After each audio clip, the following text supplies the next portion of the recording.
Did you know that the Makini schools began the implementation of the competence-based curriculum, but in a different way before the government of Kenya?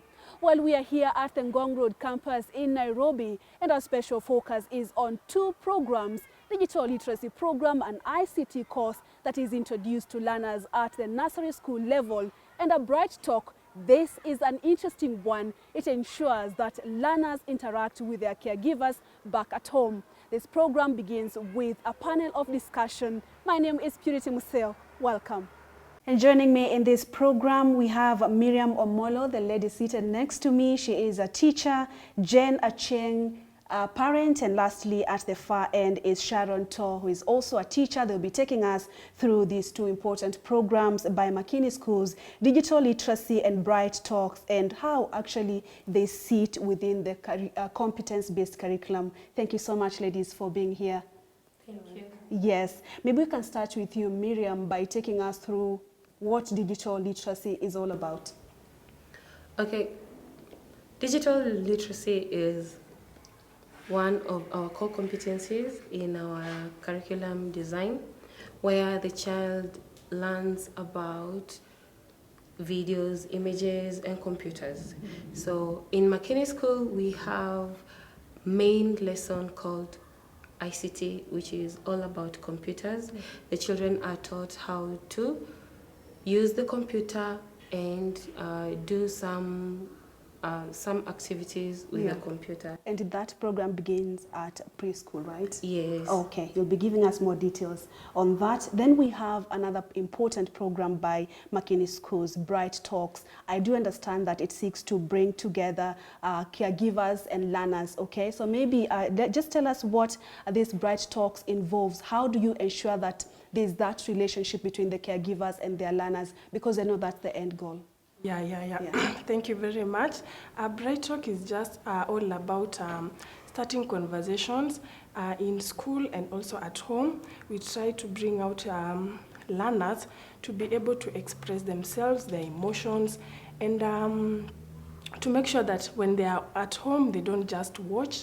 They also get time to talk to their parents, have simple conversations on just simple things, not for them just to be quiet and playing only. They also have to talk and tell what they've been doing in school, and they can also help when they are cooking, know what they're doing, the ingredients they're using, for them just to express out and to build their confidence.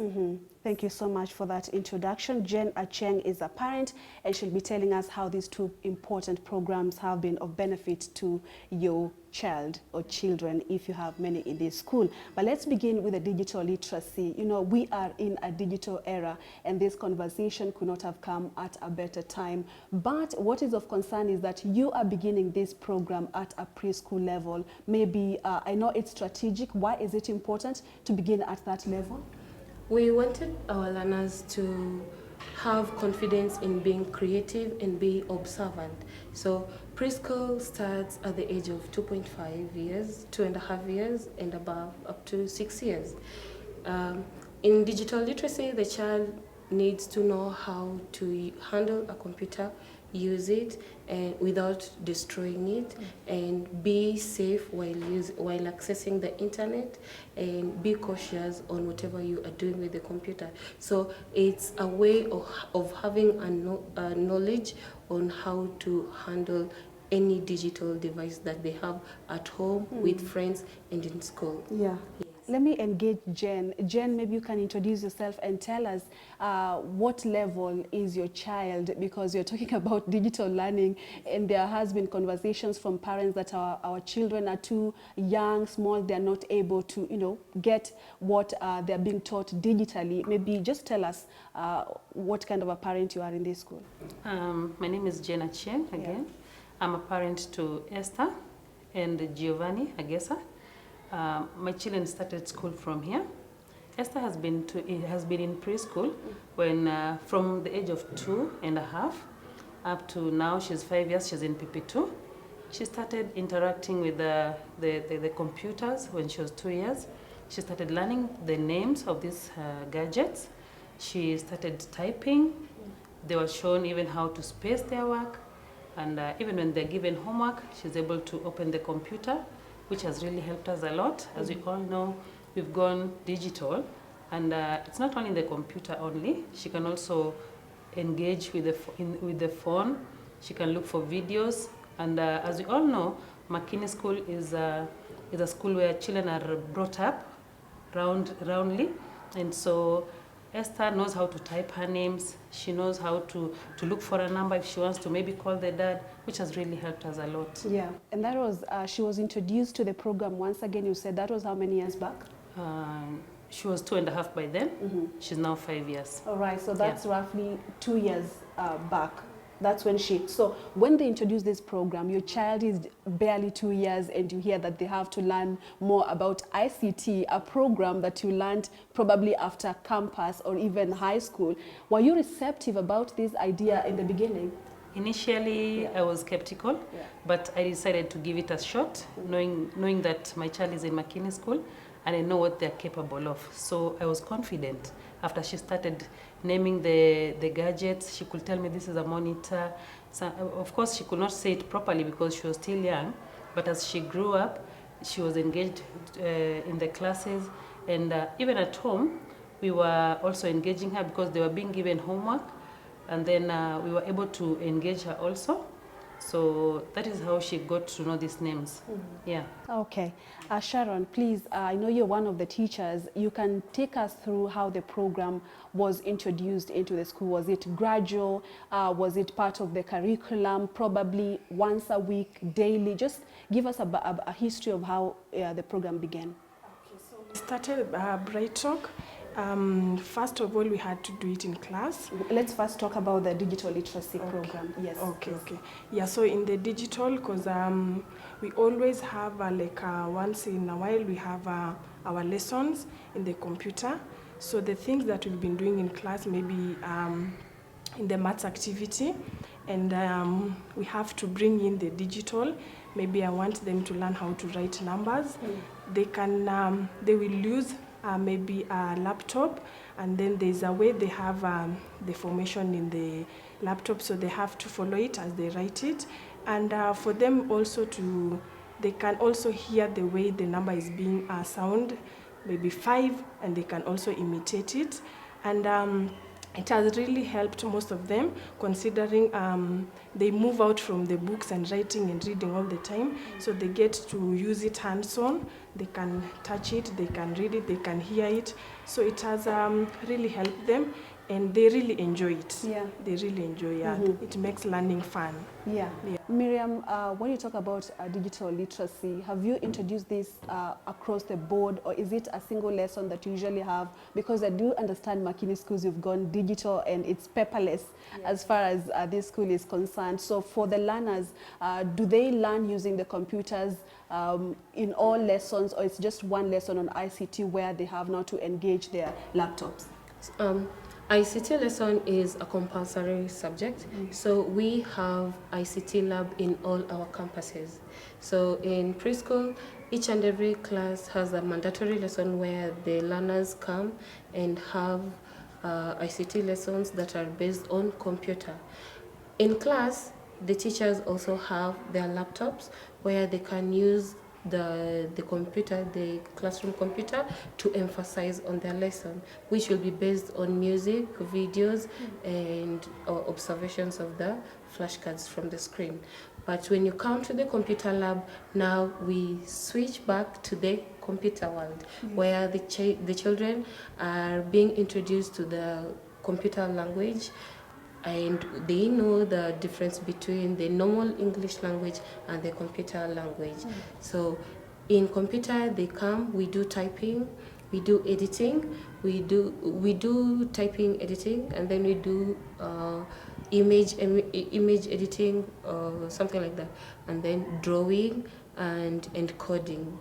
Yes, so all these things are incorporated in the lesson, so that the child will start at their level. There's the activities for that level to do, so that when they come to the next level, the activities that they did maybe in nursery, it will be a little bit advanced, and more work will be added. and it will be a little bit harder than the one that they did on the lower level. When they complete the course curriculum for that level, they again graduate to another level of activities where they do. So in nursery, the children do drawing and using their finger muscles to copy the images or the activity that the teacher has given them. When we come to PP1, they are introduced into typing. Typing. So here in typing, we normally use notepads and Microsoft Word and the keyboard, where the children have to find the letters on the keyboard, identify them, and use them to write their name, make simple sentences, relate pictures to their names, something like that. After finishing with PP1, we come to PP2.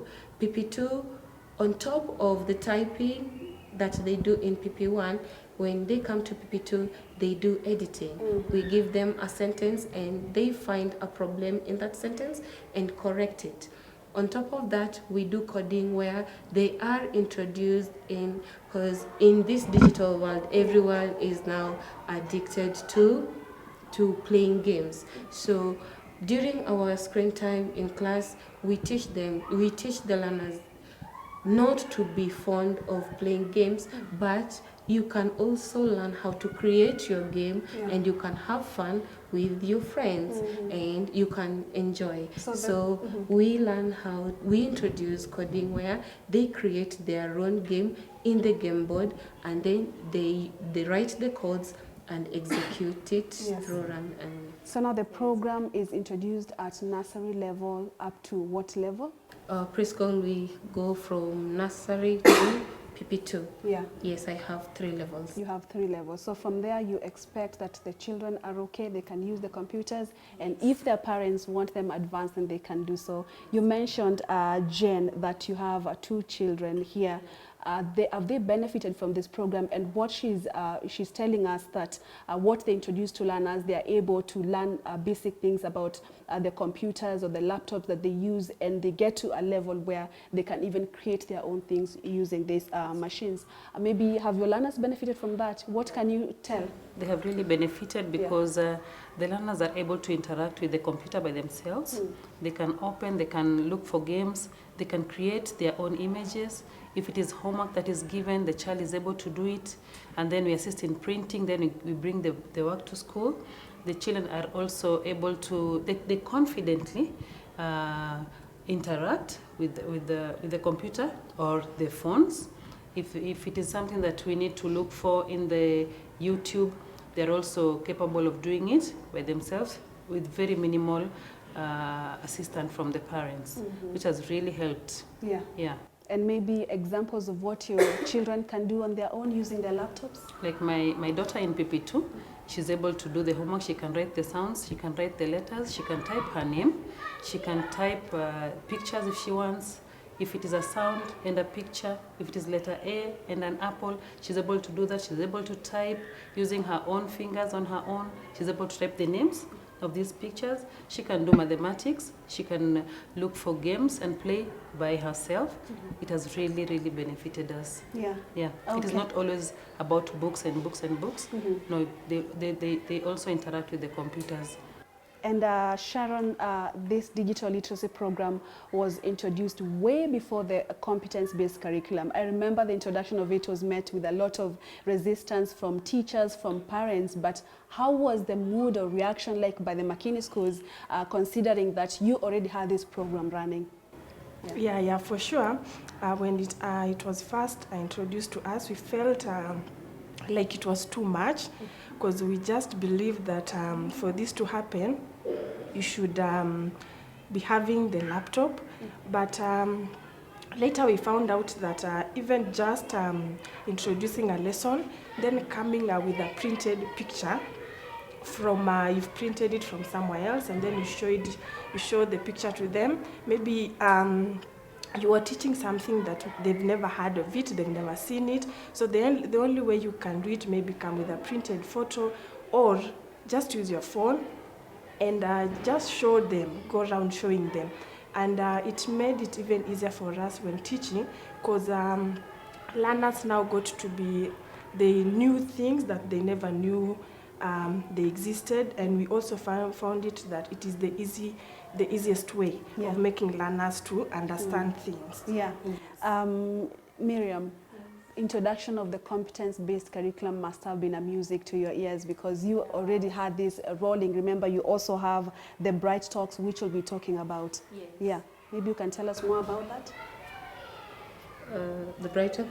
The introduction of the competence-based curriculum, Okay, it was received negatively by parents and even some teachers saying, how will this be possible? But I do understand that Makini schools, you had some topics of the competence-based curriculum running. Probably was it an enhancement of what you are doing, or how did Makini schools view the CBC by the government? Okay, Makini School thrive in innovations, creating new, exciting environment for learners to explore and have something in life. So when CBC was introduced by the government, it found that most of the things that are included in competencies, we were already doing them. So like computer in Makini started way back from 1990. We used to have computer lessons. So to us as Makini, we didn't see anything, because we didn't see anything bad or negative towards it, because we were proud of ourselves. It's something that we saw that we could do to our learners to acquire more knowledge in education. But when now the education came and joined us, it made us feel proud. Yes. So what is the place of the digital literacy program by Makini schools in the CBC? It is a compulsory. It's a complement. The digital literacy program by the Makini schools. Yes. What I'm asking is, what is its place? Okay, how do you say that it's complementing the competence-based curriculum? Probably you can highlight some of the requirements by the CBC, Minister of Education, through the CBC, that you see being implemented through your program, which is the literacy, digital literacy. Okay. The school provides us with the computer lab and the ICT devices, and we have a variety, because the children must be exposed to these different devices that we are using, depending on the environment that we are in. So we have tablets, laptops, desktop computers, and the servers. So at an early age, we do it as a mandatory for the children to learn that all these devices, they are used in different levels and they have different capabilities. So it is up to you to choose the one that you are comfortable with. Yes. So when the Ministry of Education brought the digital literacy, us in Makini, we used to have the computer lessons. So we were not that much affected, because we were now emphasizing on it. It is a mandatory thing for each and every learner is required to have the lesson. So the school provides the curriculum and the devices for the learners to use. So all we just need are the learners, and we always have fun with them, and they enjoy having these lessons. Yes. Okay, and Jen, that must have now made sense to you why your learner has to be carrying a laptop or even using a laptop at home. Maybe you can tell us, when the CBC was introduced, as a parent who already had a child who was going through the curriculum unknowingly, how was that? I'm humbled that my children are in Makini, because before after the government introduced the CBC curriculum, my children were already engaged in the curriculum, but now the government gave it another name of CBC. But in Makini, the children are already introduced to doing hands-on work. The teachers are already ever there with the children, even when it's homework. When you're given homework, the child doesn't do the homework, the teacher is already there asking you if there was any problem, if there's anywhere they would have assisted or anything. I'm proud of Makini. You are. Yes, I am. All right, thank you so much.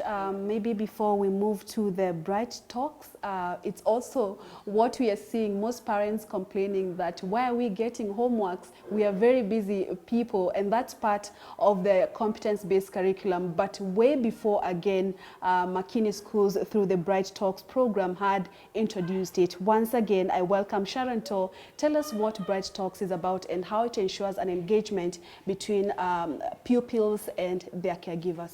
Okay, thank you. So, BrightTalk, it's just mainly about starting a conversation. And we noticed when learners are in school, you'll find they communicate, yes, with their friends. But then later, you'll hear a parent telling you, my child is a bit shy, they don't talk, they're just stuck on the TV. But then we decided to do something different and gave them some assignments when they go home. They just start a conversation based on an assignment we've given. Maybe they can try talking when the mother is maybe preparing a meal. And they can learn a lot from each other.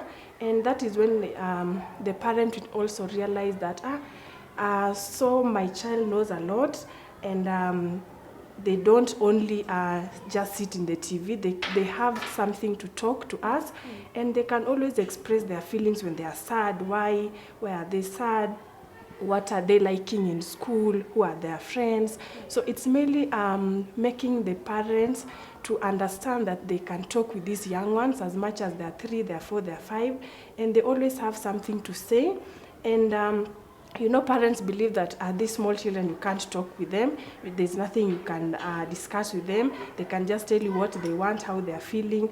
But when they start a conversation based on any topic that we've given in school, they really make themselves to feel appreciated, and the shyness will go away. They have confidence on themselves.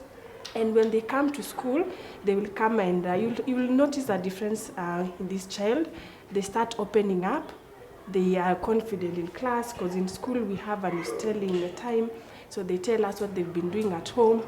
And they really have fun, and we come up with learners who are confident. Through BrightTalk. Yes. Thank you so much. And Miriam, how do we, because the CBC, I know Makini Schools is also implementing the competence-based curriculum, but as you said in the beginning, BrightTalk began way before the implementation of CBC. How do you ensure that parents get these assignments? Are they in written form? Do you use messages? How do you send these assignments to parents so that you ensure continuous engagement with their learners at home?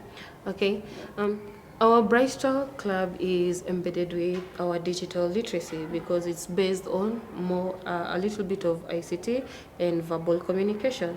So in school, the child is taught how to record a video or an audio and how to express themselves through computer, through our tablet and our laptops. So they know how to use a microphone and how to use the earphone or the headphones.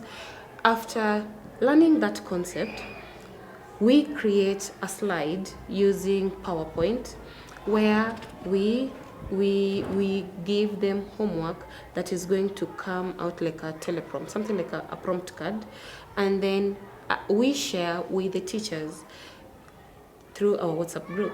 After that, the teacher, with the instructions that have come from the BrightTalk coordinator, the parents will share the assignment with the parent through broadcast. We use broadcast. The teacher will share the assignment to the parent? Yes, the teacher will share the assignment with the parent on the parent's side.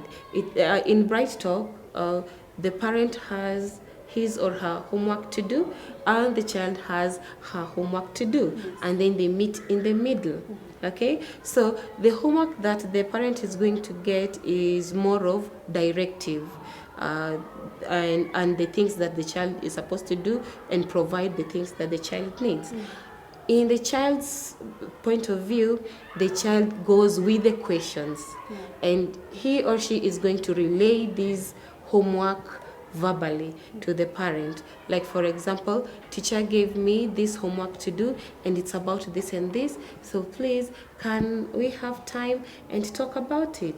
When the parent give the child the time to do that, the child will sit down with the parent and the parent will use the prompts that they were given to guide the child in what to ask. So if it was about the question for parents to express themselves on how they grew up, because that's what BrightTalk is all about. We share our experiences. If I am the child, I'll share my experience as the child on what I did during the day when I was in school.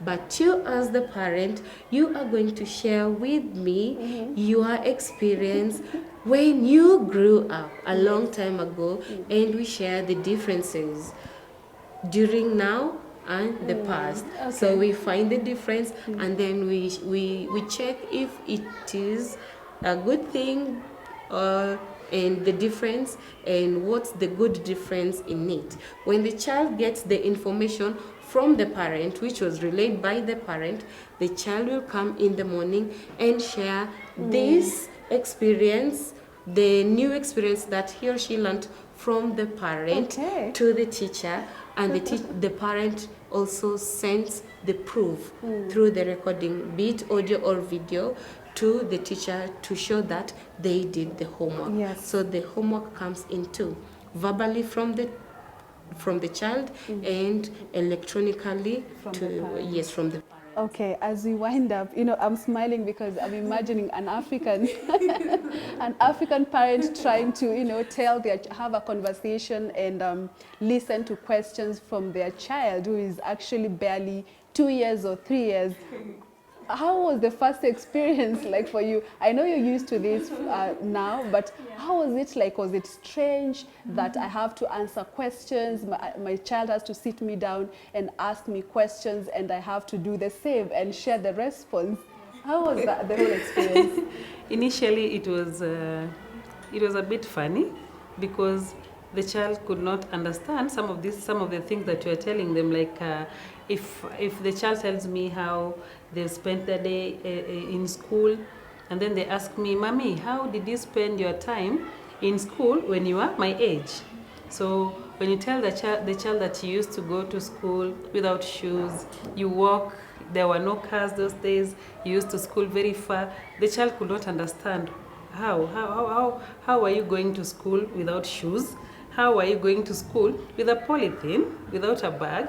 How are you carrying food in a polythene without a snack box? Why are you not being given food? They used to ask a lot of questions. It sounded so funny, but as they grew and as we engaged ourselves in the BrightTalk, the children learned to also appreciate how we were brought up and how we are bringing them up. And how has this program, BrightTalk, has it improved your relationship with your children? It has. Yes. It really has, because my daughter is very confident. It has improved her vocabulary. Our talking has. We are like very tight these days. She's able to ask questions confidently, and I'm able to also answer questions very confidently, because I know if you go against the question that she has said, it will be registered in her brain and she'll come back again to you. So it has really helped my child. She's very confident, and I really appreciate the BrightTalk. Yeah. How regularly do you get these assignments, the BrightTalk assignments? Every week. Every week? Yes. At least once a week? Yes. So and it takes us not only for a day.